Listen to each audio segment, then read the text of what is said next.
Bonjour et bienvenue dans cet épisode de la 5G avec SFR Business. Révolution technologique pour les uns, révolution des usages pour d'autres. Quelles opportunités pour les entreprises?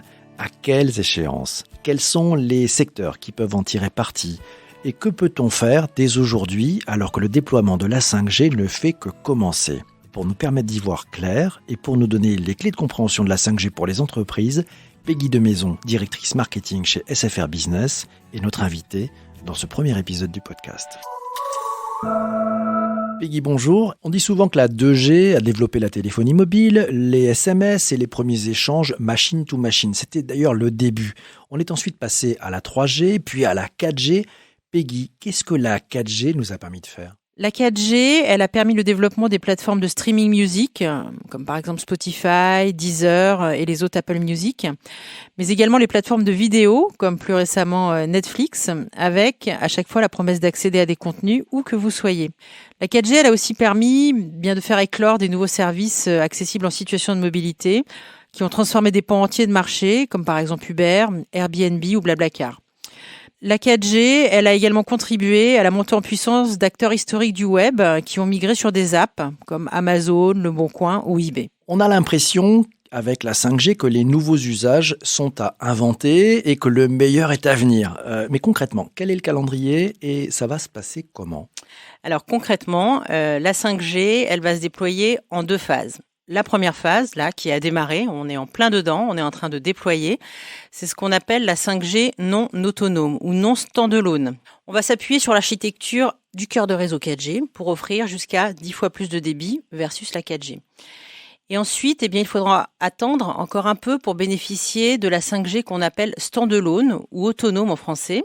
C'est grâce notamment à cette 5G-là que l'on va pouvoir offrir aux utilisateurs tous les bénéfices de réactivité et de connectivité. Quand on parle de connectivité, on entend connecter plus d'objets en même temps au kilomètre carré. Il est prévu de déployer la 5G standalone à partir de fin 2023, donc une fois que les constructeurs auront livré leurs équipements et puis finalement que nous les aurons testés. On voit bien le calendrier, merci. Mais pour les entreprises, quelles sont les possibilités et puis qu'est-ce que leurs dirigeants peuvent faire dès maintenant? Alors c'est vrai qu'il y a des usages immédiats sur la 5G. J'en vois 2 majeurs dont on peut se parler déjà aujourd'hui. Le premier point concerne le débit plus important qui va être un atout, par exemple, pour les entreprises qui travaillent à distance ou en déplacement. La 5G, donc pour les collaborateurs en mobilité, va faciliter grandement le partage et le transfert de données, tout ce qui est échange de documents, la qualité des visioconférences, etc. Et les capacités de transfert de données? Alors, concernant les capacités de transfert de données, elles seront 10 fois supérieures si on les compare par rapport à la 4G. Et elles permettront d'utiliser de plus en plus, par exemple, là où on se trouve, la réalité virtuelle, la réalité augmentée, sans contrainte, en se connectant au serveur qui héberge les images et les vidéos dans le cloud. Alors, on vient de voir le premier usage et le deuxième usage. Alors, le deuxième usage, qui peut être également mis en œuvre dès à présent, il va concerner l'Internet des objets, l'IoT. Il y a certains objets qui ont besoin de plus de débit dès maintenant. Donc, c'est par exemple le cas de la télésurveillance, de la vidéoprotection, des caméras 5G et un réseau 5G permettront d'avoir des remontées d'infos beaucoup plus précises avec des zooms ultra puissants, ce qui donnera une qualité très précise et très importante de l'image. Au niveau de l'usine 4.0, par exemple, on va pouvoir mettre en œuvre des schémas de maintenance en réalité augmentée qui pourront, là aussi, aller chercher dans le cloud des plans 3D très volumineux. Donc, tout cela est possible aujourd'hui. Et bien sûr, côté SFR Business, nous sommes prêts avec des forfaits de data très conséquents pour l'ensemble de ces objets. Et quels sont les secteurs d'activité ou les types d'entreprises qui sont concernés ? Alors, en définitive, toutes les entreprises sont concernées. Toutes les entreprises peuvent imaginer dès maintenant des services, des outils, des nouveaux process qui vont leur permettre de créer de la valeur pour leurs clients. Donc, ces entreprises peuvent réfléchir dès maintenant à la façon dont elles pourraient profiter de la puissance de ces nouveaux réseaux et avec comme objectif final booster leur compétitivité. Pour nous, la 5G, c'est pas une simple évolution de la 4G. La 5G, elle est bien synonyme de nouvelles opportunités pour l'ensemble de nos clients. Et comment se préparer quand on n'a pas les compétences 5G? Est-ce qu'il faut d'ailleurs des compétences particulières pour se lancer dans cette aventure? Alors, il est vrai que toutes les entreprises ne sont pas des entreprises d'ingénierie ou n'ont pas forcément les ressources à affecter sur ce type de transformation. C'est pour cela qu'il est, à mon sens, important pour des acteurs comme nous, SFR Business, eh bien, de proposer l'écosystème le plus agile, le plus complet possible pour que les entreprises puissent déployer leurs projets et être accompagnées de bout en bout. Nous, côté SFR Business, on travaille depuis longtemps avec des partenaires et on continue à étendre notre écosystème afin justement d'apporter les solutions adaptées à nos clients dans ce nouveau monde de la 5G.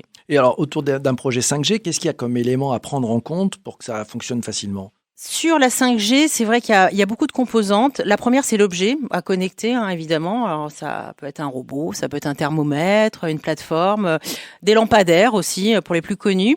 C'est cet objet qu'on va venir doter d'intelligence. Alors, pour le doter d'intelligence, il lui faut un capteur connecté. Ce capteur, lui, il va mesurer et puis dans certains cas, il va également agir sur l'objet, marche-arrêt par exemple. Il nous faut également un réseau 5G, bien entendu, pour collecter les données et puis transmettre les ordres. Il nous faut une application, donc une interface qui va permettre de restituer l'ensemble des données pour aider à la prise de décision. Et enfin, très important, quand on parle de connexion 5G, il nous faut une brique de sécurité pour protéger l'objet et les données qui transitent. Alors ça tombe bien qu'on parle de sécurité parce que parmi les grandes questions que l'on peut se poser, qu'ont d'ailleurs animé les réseaux sociaux, les créateurs de fake news, la sécurité. Alors plus d'objets connectés, plus de données, c'est plus de convoitises aussi, et quels sont les risques? Alors, plus d'objets connectés, oui, plus de données, oui, plus de convoitises, c'est vrai, mais également plus de solutions de sécurité aujourd'hui qui se développent sur le marché. Les risques industriels, ils sont pas nouveaux, on les connaît bien, côté SFR Business. Il y a de plus en plus de solutions aujourd'hui qui sont secured by design, comme chez nous, chez SFR Business, où toutes nos offres sont développées avec une composante sécurité de bout en bout. Quand on parle de réseau 5G, on peut insister sur le chiffrement du réseau 5G qui sera significativement renforcé. Donc on va se parler de 256 bits contre 128 bits en 4G. Et couplé à ce chiffrement en cœur de réseau, le niveau de sécurité globale du réseau 5G est prêt pour le transport des données sensibles. Alors qu'est-ce qui est important? Ce qui va être primordial pour les entreprises, c'est de maîtriser leurs données, d'identifier les failles dans leurs outils, dans leurs process.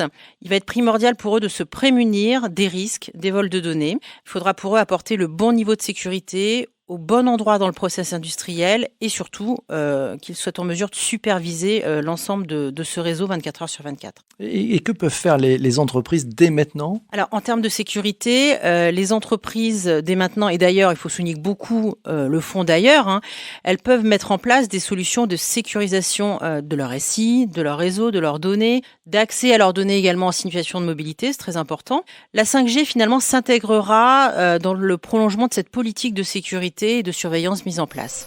On passe maintenant à une séquence sympathique de ce podcast, la chasse aux fantasmes. Peggy, quels sont les fantasmes qui ne sont pas pour tout de suite avec la 5G? Alors, fantasmes, je parlerai plutôt de vision long terme, parce que finalement, quand on parle de 5G, tout est possible et tout sera possible un jour.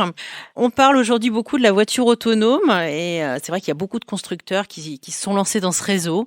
Maintenant, pour qu'une voiture soit réellement autonome, c'est-à-dire ce qu'on appelle le niveau 5, eh bien, il va être nécessaire que toutes les technologies soient opérationnelles. Donc bien sûr, la 5G, comme je vous l'ai expliqué tout à l'heure, standalone pour réduire la latence sur tout le territoire, mais également les protocoles de communication entre les véhicules, de communication avec les infrastructures et les routes, pour que la voiture, eh bien, elle puisse réagir immédiatement. Il va falloir ajouter à ça la couche d'intelligence artificielle. Et enfin, il faut également que le réglementaire soit prêt et que les assurances et tous les bons contrats qui vont bien pour couvrir la voiture autonome. Ce qu'il faut noter, c'est que la plupart des voitures qui sont aujourd'hui avec des pilotages automatiques, elles sont en niveau 2. Le niveau 3 suivra, bien entendu. Quant à la voiture 100% autonome, eh bien, je pense qu'on peut se dire que ce n'est pas encore pour tout de suite, pour du court terme en tout cas. Un autre fantasme, on était dans le secteur automobile. Si on passait à la santé, à la médecine, Téléchirurgie, il y a des choses? Alors c'est vrai que la téléchirurgie, on en parle aussi beaucoup. C'est pas forcément de l'ordre du fantasme, mais là aussi c'est de l'ordre du projet long terme. Comme pour la voiture, finalement, ces applications ne seront permises qu'avec la version future des réseaux 5G, avec des latences très très faibles. Ces réseaux, ils n'arriveront qu'aux alentours de 2023. Et comme pour la voiture, eh bien, ce n'est pas qu'une question de technologie. Il va falloir aussi que les patients soient prêts, que les chirurgiens soient formés, que tous les essais aient été concluants et que le modèle économique soit le bon. Ça, c'est aussi important. Là aussi, on n'est pas dans le fantasme, voilà, mais dans des projets qui prennent du temps. Et sur ces projets-là, il faut se donner le temps, car dans les deux cas qu'on a cités, des vies peuvent être en jeu. Donc, il faut prendre le temps qu'il faut. Et les villes connectées, ces fameuses smart cities? Alors là non plus, finalement, on n'est pas dans le fantasme, on est plutôt dans un processus d'innovation continue. Ces villes connectées, ces villes intelligentes, elles sont encore que des embryons aujourd'hui de ce qu'elles pourront être un jour.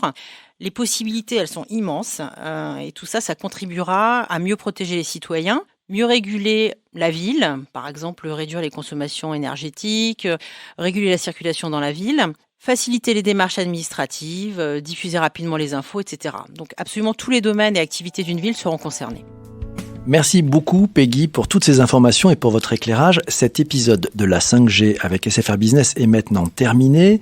Dans les prochains épisodes, nous parlerons avec Peggy de la 5G et l'Internet des objets industriels dans l'usine 4.0, de la Smart City et la 5G, de la 5G et l'hôpital connecté, de la 5G au service du monde des transports et de la logistique. Pour ne rater aucun épisode de cette série et saisir les opportunités de la 5G pour votre entreprise, abonnez-vous sur votre plateforme d'audio à la demande préférée. À très vite pour un prochain épisode.